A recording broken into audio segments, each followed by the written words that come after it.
आपका थोड़ा प्लीज़ वो बताएंगे जो आपने बोला कि 5 मिनट ही है सर के पास, वो ICRC लॉयर है, वो ये है। मतलब बहुत सारे कंसल्टेंट रहते हैं सूरत में और अहमदाबाद में जो मतलब ऐसा हाइप क्रिएट करते हैं कि you are meeting someone who is celebrity, जो ICCRC के मेंबर है, वो है मेंबर तो ठीक है, मगर वो हाइप ऐसा क्रिएट करते हैं कि सर के पास कोई टाइम नहीं है, आपको अगर मिलना है तो जो भी उसके एम्प्लॉय है उनके वहाँ जो भी दूसरे सब कंसल्टेंट है उससे मिलिए, वो सर से आप नहीं मिल सकते।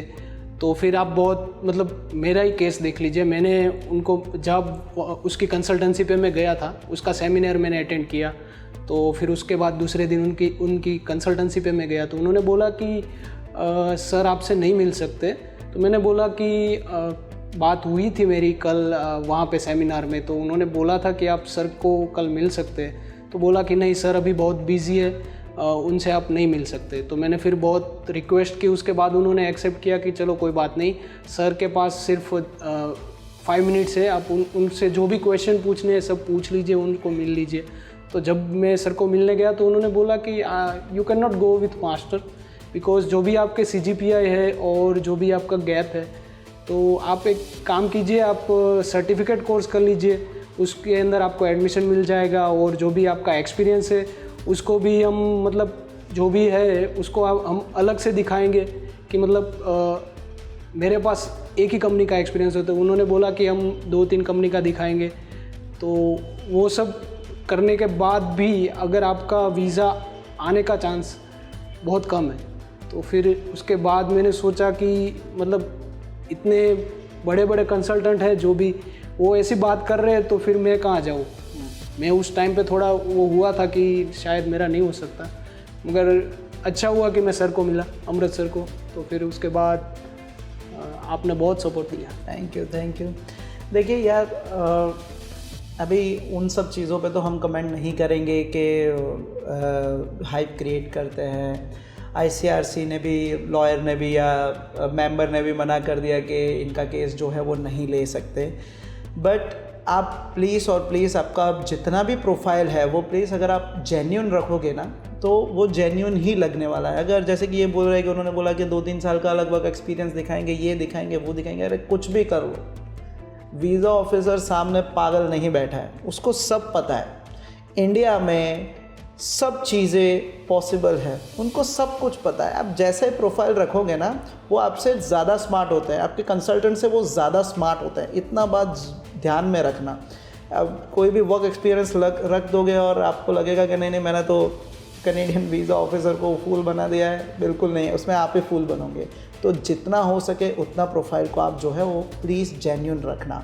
और रही बात आपके फिनेंशियल्स की, आपके SOP की और आपके एडमिशन की, that you leave up to us. Amritpal vision will take care about each and every process of going to Canada. अगर आपको कोई भी कैनेडियन प्रोसेस में दिक्कत आ रही है, प्रॉब्लम आ रही है, एडमिशन की, वीज़ा 2-3 बार रिजेक्ट हो गया है, you definitely come to Amritpal Vision, you give it a try, and I am sure that you will like our services and you will get the visa, that is my surety. तो दर्श, अभी आप मुझे ये बताइए कि आप छोटे 5 वर्ड्स में please define Amritpal vision in short 5 words. तो पहला तो मैं कहूँगा सपोर्टिव, सेकंड कहूँगा मेंटोर, थर्ड कहूँगा एक्सीलेंट, और चौथा और पांचवा एक ही है, they are the best in their field.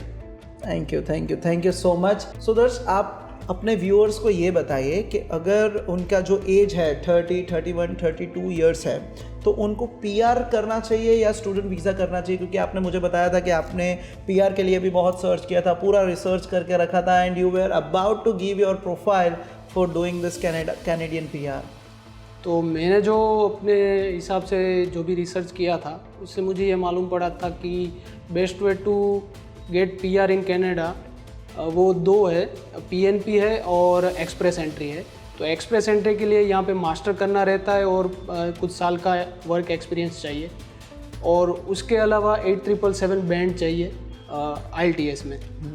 तो उसके बाद आप एक्सप्रेस एंट्री की फ़ाइल रख सकते हैं। तो वो करने में इशू ये है कि आपको बहुत वेट करना पड़ेगा, आपको बहुत मेहनत करनी पड़ेगी IELTS में, और आपको बहुत मास्टर तो होना ही चाहिए आपका, तो उसके बाद ही आप कर सकते हैं। और PNP का प्रोग्राम लेने, PNP से PR लेने में दिक्कत ये थी कि मैकेनिकल की और कुछ फील्ड की वहाँ पे PNP में डिमांड नहीं होती है, इतनी बहुत नहीं होती है। कुछ 1-2 प्रोविंस है वहाँ पे कई सालों बाद, 3-4-5 साल के बाद मैकेनिकल की कुछ वैकेंसी आती है। तो बेस्ट वे तो यही है कि अगर आपका प्रोफाइल जेन्युइन है, अगर आप बढ़िया से SOP लिख सकते हैं, अगर आप का प्रोग्राम जो है वो लीनियर है और अच्छी यूनिवर्सिटी में है और आपके फाइनेंशियल डॉक्यूमेंट बढ़िया है, तो आप अच्छी कंसल्टेंसी जो आपको मेंटोर करे, जो आपको सपोर्ट करे, जो आपको पॉजिटिवली टैकल करे, जैसे अमृतपाल विजन करती आ रही है, तो ऐसी कंसल्टेंसी से आप अप्लाई कीजिए और आपका वीज़ा डेफिनेटली आएगा। और आपको बस एक चीज़ है, जो आपको पॉजिटिव रहना है और आपको भरोसा रखना है अमृतपाल विजन के ऊपर। ओके, सो दर्श, अगर आपने PR का एप्लीकेशन कर दिया होता इन द एज ऑफ 29, क्योंकि जब ये मेरे पास जब आए थे तो इनका एज था 29, और इन्होंने बोला कि अमृत मैं बस about to final the consultant for doing my PR, तो मैंने उसको यही समझाया कि भाई अगर तुमने PR रख दिया होता और PR के बाद आपको 2-2.5 साल वेट करना पड़ जाता, मीन टाइम कोरोना आ गया, सब कुछ हो गया, तो तुम्हारा स्टूडेंट वीज़ा भी हाथ से जाता और PR भी हाथ से जाता। दोस्तों, PR का आप प्रोसेस तभी करिए जब भी आपका स्टूडेंट वीज़ा में कोई स्कोप ही नहीं है। यार, आप PR का फाइल पुटअप करते हो, उसमें भी खर्चा तो होता है 5-6 लाख का, राइट। तो मीन टाइम आप यार एक स्टूडेंट वीज़ा कर लीजिए, सो दैट आप 2 साल जो PR का वेट करोगे, उन्हीं 2 साल में जाके आप कनाडा में स्टडी करने के बाद आप उधर कोई भी अच्छी जॉब जो है वो कर सकते हो, rather than waiting here and waiting long time to get the Canadian PR। The best way to go to Canada is with the student visa. So students, अगर आपकी एज 31-32 तक है, डोंट अप्लाई फॉर PR। हाँ, अगर आपका पास masters है, 877 band है, then yes, आप अपना जो है वो लक आजमाइए, आप एक्सप्रेस एंट्री में फाइल रखिए, पूल में फाइल रखिए। अगर आपका हो जाता है वेल एंड गुड, अदरवाइज आप पहले ये डिसाइड करिए, फोकस एक ही रखिए। अभी लोग सब बोल रहे हैं Canada PR 5 band 5 band 5 band. यार, मैं एक ही चीज़ बोलता हूँ, कनाडा में 5 बैंड पे अगर सबका PR होता हो ना, तो आधा गुजरात तो आज कनाडा पहुँच जाए और पंजाब तो पूरा ही लाइन लगा के खड़ा हो कि भाई 5 बैंड में तो PR हम लोग जाएंगे। तो दोस्तों, ऐसा कुछ नहीं होता है। बहुत जेन्युइन तरीके से आपको सब चीज़ें रिसर्च करनी है। बहुत सारे लोग बोलेंगे कनाडा में 5 बैंड में PR हो जाता है, बट बिल्कुल भी नहीं होता है। 5 बैंड में PR तभी होता है जब भी आपका सास्केचुआन में कोई रिलेटिव रहता हो, तो आपको 20 पॉइंट उसके मिलते हैं, तो 5 या 4.5 बैंड में भी PR हो जाता है। बट जो 5 बैंड का हाइप है कनाडा PR में, बिल्कुल नहीं होता है। सो प्लीज़ उन चीज़ों को, उन कंसल्टेंट्स को बिल्कुल बिलीव नहीं करिएगा। ये मैं बोल रहा हूँ, founder of Amritpal vision, Amritpal ये बोल रहा है, 5 बैंड में कनाडा PR हर किसी का बिल्कुल नहीं होगा, अनटिल एंड अनलेस आपका कोई रिलेटिव सास्केचुआन में रहता है। तो दोस्तों, जो फाइनल टेक अवे है इस केस स्टडी का, right, Canada student visa with almost 9 years of gap, ये हमारा केस स्टडी का नाम है। ये केस स्टडी का फाइनल टेक अवे एक ही है, राइट, आपको खुद रिसर्च करना है अपने आप पे। अगर आपको खुद बिलीव है कि आपको स्टूडेंट वीज़ा मिल सकता है, तो मैं आपको ये गारंटी दूंगा कि यस, मैं आपका स्टूडेंट वीज़ा ला के दूँगा। 9, 10, 11, 12 साल का गैप मेरे लिए कुछ भी नहीं है। अगर आपका स्टूडेंट वीज़ा रिजेक्शन भी आया हुआ है, तो भी मैं आपका स्टूडेंट वीज़ा जो है डेफिनेटली करवा के दूंगा। तो फाइनल टेक अवे यही है, आपको खुद का रिसर्च करना है, उन लोगों पे बिलीव करना है जो खुद जर्मनी, US, कनाडा, ऑस्ट्रेलिया में खुद पढ़ के आए हों, ना कि आपको यार कोई भी बता रहा हो कि भाई जर्मनी, कनाडा, US, ऑस्ट्रेलिया इतना फीस है। ये कोई भी कर सकता है। आप ऑनलाइन देख लीजिए, यूट्यूब पे मेरे वीडियोस देख लीजिए, आपको ऐसे ही पता चल जाएगा। कोई काउंसलर की ज़रूरत भी नहीं है। जैसे कि मैंने बोला था कि आपको मेरी कंसल्टेंसी में कोई काउंसलर नहीं है, तो आपको खुद ये बिलीव करना है कि आपका मेंटर कौन होगा, तो वही आपको ये सब चीज़ें बताएगा कि आपको कौन से वे से कनाडा जाना चाहिए, PR बेस्ट है या स्टूडेंट वीज़ा बेस्ट है। क्योंकि अगर इन्होंने कनाडा की PR की एप्लीकेशन कर दी होती, तो आज इनका स्टूडेंट वीज़ा भी नहीं आता। तो इनके नसीब का एक बात ये अच्छा हो गया कि इन्होंने स्टूडेंट वीज़ा अप्लाई किया, 19 डेज़ में ख़त्म हो गया। अगर इन्होंने कोई PNP में कोई पूल में फ़ाइल डाल दी होती तो आज तक वो उधर ही होती, क्योंकि ऐसे भी लास्ट 8-9 मंथ से कोई भी ड्रॉ जो है एक्सप्रेस एंट्री का कुछ भी खुला नहीं है। तो दोस्तों ये आपका करियर है, आपको खुद पर बिलीव करना है और कोई भी क्या बोले 10 बार सोचना, उसके बाद ही जो है आपका करियर का इम्पॉर्टेंट पॉइंट या इम्पॉर्टेंट स्टेप को जो है उठाना कनाडा जाने के लिए या कोई भी कंट्री जाने के लिए। तो सिर्फ आपको ये देखना है कि आपको अपने आप पर भरोसा है या नहीं। अगर आपको कनाडा, जर्मनी, US, ऑस्ट्रेलिया कहीं पे भी प्रॉब्लम आ रहा है, आप मुझे मिल सकते हो। मेरा नाम है अमृतपाल।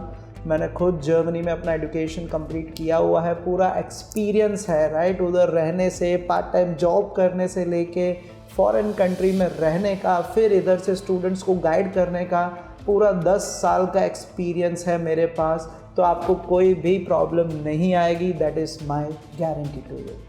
दोस्तों जैसे कि हम लोग पहले से बता रहे हैं कि ये एक केस स्टडी है, कोई इंटरव्यू ऐसा कुछ नहीं है। बहुत सारी चीज़ें आपको जो है इसमें सीखने मिलेगी। इन्होंने मेरे से ये भी शेयर किया था कि इनको एक कॉल आया था एक कंसल्टेंसी से, जिन्होंने बोला कि यार कनाडा तो आपको हो ही नहीं सकता है, आप न्यूजीलैंड चले जाइए। ये आपको बताएंगे उसके बारे में। एक्चुअली ये हुआ था कि जब मैंने उस कंसल्टेंसी का कांटेक्ट किया था उस टाइम पे वो कोरोना का लॉकडाउन नहीं था, तो उनसे मैं मिला था। तो उन्होंने मुझे बताया कि आपका मास्टर में एडमिशन होना या फिर कनाडा का स्टूडेंट वीज़ा आना बहुत ही मुश्किल है, क्योंकि उस टाइम पे मेरा गैप था 6 ईयर का जब उनसे मैं मिला था। तो उसके बाद उन्होंने बोला कि एक काम कीजिए, आप IELTS के लिए अप्लाई कर दीजिए और आप हमारे कांटेक्ट में रहना। तो उस टाइम पे उसके बाद फिर लॉकडाउन जब आया था, जब मैं मेरे घर पे था उस टाइम पे उनका कॉल आया मुझे, जो भी वहाँ के जो एम्प्लॉय थे उनका कॉल आया मुझे कि आपने जो भी आपकी प्रोफाइल में अभी एसेस कर रही हूँ और आपका जो भी एक्सपीरियंस है, आपका जो भी गैप है, उसके हिसाब से आपको तो कनाडा में अप्लाई करना ही नहीं चाहिए स्टूडेंट वीज़ा के लिए। तो आपका स्टूडेंट वीज़ा तो आएगा ही नहीं। तो उन्होंने मुझे एक आइडिया दिया कि आप न्यूजीलैंड का वीज़ा, न्यूजीलैंड के लिए आप स्टूडेंट वीज़ा इन डिप्लोमा कोर्स और एनी सर्टिफिकेट कोर्स आप अप्लाई कर दीजिए और आपका स्टूडेंट वीज़ा डेफिनेटली आएगा और आपका वहाँ पे फ़ी जो है वो ऑलमोस्ट सेम रहेगा और आपका PR भी हो जाएगा।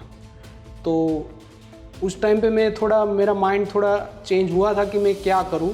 फिर उसके बाद मैंने अमृतसर को कॉल किया कि ऐसा सब हुआ है। तो उन्होंने बोला कि नहीं, अगर तुम्हें जाना है कनाडा तो तुम कनाडा ही जाओ, क्योंकि उन्होंने भी मुझे जर्मनी भी सजेस्ट किया था। जैसे मेरा बैकग्राउंड मैकेनिकल है तो जर्मनी मेरे लिए बेस्ट कंट्री रहेगा। मगर मेरा क्या है कि मेरा बैकग्राउंड है कनाडा में, मेरे कजिन्स बहुत सारे रहते, मेरे बहुत सारे फ्रेंड हैं वहाँ पे। तो मेरा एक माइंड सेट हो गया था कि मैं वहीं पे जाऊँगा। तो उन्होंने बताया कि अगर आपको जाना है कनाडा तो आप कनाडा ही जाइए। आपको कोई कंसल्टेंसी बोल रही है कि आप वहीं दूसरे कंट्री चले जाइए, आप US चले जाइए, आप न्यूजीलैंड चले जाइए। तो अगर आपको जाना है तो जाइए, मगर आपकी इच्छा नहीं है तो आप उसके लिए सोचना भी मत। अप्लाई करने की तो बात अलग ही है, सोचना भी मत उस डायरेक्शन में। तो मैं यही बोलता हूँ, अगर आपका ऐसा माइंडसेट है कि आपको जाना है कनाडा तो आपको कनाडा के लिए अप्लाई करना है। अगर आपको कंसल्टेंसी बोलती है आप न्यूजीलैंड चले जाए तो ऐसा नहीं करना है। अगर आपको जर्मनी जाना है तो आप जर्मनी के लिए ही अप्लाई कीजिए, आप कनाडा या न्यूजीलैंड नहीं जाइए। तो इनकी ये चीज़ मुझे बेस्ट लगी कि अगर तुम्हें जो कोर्स लेना है, तुम्हें जो कंट्री सिलेक्ट करना है वो तुम करो, उसके लिए हम एप्लीकेशन करेंगे, we will proceed with that. तो ऐसा नहीं है कि बहुत सारी कंसल्टेंसी है जो आपको दे देती है कि ये वाला कोर्स ले लो, ये वाला कोर्स ले लो, जिनके साथ उनका टाई अप होता है या जो कुछ भी है कि उसके बहुत सारे चांसेस होते हैं कि आपका एडमिशन हो जाए। मगर जो वीज़ा आना है वो तो अल्टीमेट है। exactly. उसके लिए किसी का भी कुछ कांटेक्ट नहीं चलता। Exactly, true. देखिए जैसे कि इन्होंने बोला तो मैंने इनको यही बोला था, मैंने बोला देख यार दर्श, बहुत सारे इनको पोलैंड के भी ऑप्शन मिले थे, उन सब चीज़ों पे हम लोग बात नहीं करेंगे। बट जो कंफ्यूज्ड दिमाग होता है ना, कंफ्यूज्ड आदमी होता है, उसको कोई भी नया चीज़ दे दोगे ना तो वो उस पर रिसर्च करने लग जाएगा। पूरा लॉकडाउन इन्होंने न्यूजीलैंड के रिसर्च में निकाल दिया, क्योंकि इनका ये था कि मैं फ़ाइल रखूँ, मेरा 100% वीज़ा है। तो इनका फ़ोन आया कि अमृत न्यूजीलैंड कैसा रहेगा? मैंने बोला थर्ड क्लास। तेरे को जाना कहाँ है? तेरे को जाना कनाडा है तो कनाडा ही जाएंगे, कनाडा ही भेजूँगा। अगर तेरे को जर्मनी जाना है तो भी तू मुझे बता, क्योंकि जर्मनी का मैकेनिकल आपको पता है कि Germany is the hub of mechanical engineers and वो mechanical engineering is one of the great place. तो इन्होंने बोला यस मैं जर्मनी भी सोच सकता हूँ, क्योंकि वो तो मेरा हब है वहाँ पर। मैंने बोला भाई सोचना नहीं है, मैं जो बोलूँ उस पर भी नहीं सोचना है, तेरा अल्टीमेट डेस्टिनेशन है कनाडा, आप उसमें ही जाओ, आपको कोई प्रॉब्लम नहीं आएगा। At least you give a try ना। आप ट्राई करने से पहले ही आप सोचोगे इसमें नहीं होगा, ये नहीं होगा, उधर नहीं होगा। तभी मैंने इनको बोला कि आप जो भी यूनिवर्सिटी पे हाथ रखोगे उस पर मैं आपको एडमिशन ला के दूँगा। यार जर्मनी में इतने टफ एप्लीकेशन प्रोसीजर्स होते हैं, राइट? आप कभी एक जर्मनी की फ्री यूनिवर्सिटी की एप्लीकेशन करके देखना, कोई नहीं करता है अहमदाबाद में, कोई कंसल्टेंसी नहीं है कि जो जर्मन पब्लिक यूनिवर्सिटीज़ में जो है आपको एप्लीकेशन करके दें। जैसे TUM है, टेक्निकल यूनिवर्सिटी ऑफ म्यूनिक है, यूनिवर्सिटी ऑफ स्टुटगार्ट है, यार उनका एप्लीकेशन प्रोसीजर बहुत डिफिकल्ट होता है। कनाडा का एप्लीकेशन प्रोसीजर हमारे लिए कुछ भी नहीं है। मैंने इनको यही बोला, जो यूनिवर्सिटी पे हाथ रखोगे ना उसमें मैं आपको एप्लीकेशन और उसमें आपको एडमिशन करके दूंगा। हमारा कोई टाइप वाइप उससे कोई लेना देना नहीं है। At the end of the day हमारे लिए एक ही चीज़ मैटर करती है, स्टूडेंट को कहाँ जाना है, स्टूडेंट को क्या करना है, स्टूडेंट को कौन सी यूनिवर्सिटी के में जाना है। That are the only 3 things what matters for Amritpal vision. और कोई चीज़ हमारे लिए प्रायोरिटी नहीं है, यही 3 चीज़ हमारे लिए प्रायोरिटी है। और एक चीज़ मैं ऐड करना चाहता हूँ कि अमृतसर बोल रहे हैं इसलिए आप बिलीव कर लीजिए, ऐसा नहीं है। आप सभी कंसल्टेंसी को एक बार मिलना है तो मिल लीजिए, अगर आपके पास टाइम है तो मिल लीजिए। और आप एक बार ज़रूर अमृतपाल विजन में आना और अमृतसर से मिलना, उनका रिस्पॉन्स देखना, और आप अगर उनकी बात से आप एग्री करते तो फिर उनके पास आप फाइल रखना। बाकी वो बोल रहे या मैं बोल रहा हूँ, आप एक बार एक्सपीरियंस करिएगा और एक बार ज़रूर यहाँ पे विज़िट करिएगा, फिर उसके बाद आप डिसाइड करिएगा। True, very true. आपको मैंने जैसे कि बोला खुद पे बिलीव है, खुद रिसर्च करना है, उसके बाद जो है आपको किसी की ज़रूरत पड़ती है, हेल्प चाहिए, तो I am always there for you. And Darsh I wish you all the luck for your future. आपको कभी भी मेरी ज़रूरत पड़ेगी कनाडा में, आप कभी भी मुझे फ़ोन कर सकते हो। मेरी टीम पूरी अवेलेबल है आपके एकोमोडेशन के लिए, एयरपोर्ट पिकअप, आपको पता है सब कुछ आपका जो है हम लोग को ने अरेंज कर दिया है। बट कभी भी आपको ज़रूरत पड़ती है, I am just 1 call away from you. Thank you and I know that. So thank you very much. કેમ છો મિત્રો? મારું નામ છે દર્શ મુંજાણી, હું સિયોર ભાવનગરમાં રહું છું। રિસન્ટલી મારા કેનેડાના સ્ટુડન્ટ વિઝા આવ્યા છે અને એ પણ 9 વર્ષના ગેપ પછી આવ્યા છે। જો તમે તમારું ફર્ધર સ્ટડી કેનેડામાં કરવા માગતા હો અને સ્ટુડન્ટ વિઝા માટે એપ્લાય કરવા માગતા હો તો ચોક્કસ અમૃતપાલ વિઝનનો કોન્ટેક્ટ કરો, એ તમારા સ્ટુડન્ટ વિઝા ચોક્કસ લાવીને આપશે। મળીએ કેનેડામાં।